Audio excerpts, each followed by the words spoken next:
आज से 2 साल पहले हमारे मुल्क में और ख़ास तौर पे सूबा सिंध में एक बहुत बड़ा कैटास्ट्रोफी आई थी, सैलाब आया था। उसके अंदर तकरीबन 2/3 के करीब हमारा सूबा पानी के अंदर था और उसमें हमारे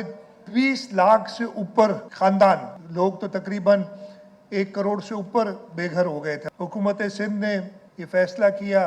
कि हम ये घर दोबारा बनाएंगे अपने लोगों के लिए। हमने माहौलियाती तब्दीली के हिसाब से वो घर बनाए कि इंशाल्लाह, जो कि अल्लाह ना करे अगली दफ़ा कोई ऐसे इम्तिहान आए तो उसमें वो रेजिलियंट रहें, अपनी जगह पे वो घर खड़े रहें। इस वक्त मैं आप ऐलान करना चाहता हूँ, हम जो दुनिया का रिकॉर्ड है, इस वक्त तक सबसे ज़्यादा 8 लाख और कुछ हज़ार घर थे जो नेपाल में जो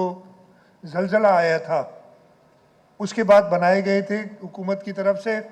वो हम क्रॉस कर चुके हैं और हमारा ये प्रोजेक्ट दुनिया का सबसे बड़ा हाउसिंग प्रोजेक्ट हो गया है और इंशाल्लाह ताला ये कंटिन्यू रहेगा। और इसमें ख़ास तौर पे हमने यही ख्याल रखा है कि वो बच्चे जिनके घर से छत चली गई थी अपने माँ बाप के साथ, उनको जल्द से जल्द आबाद किया जाए।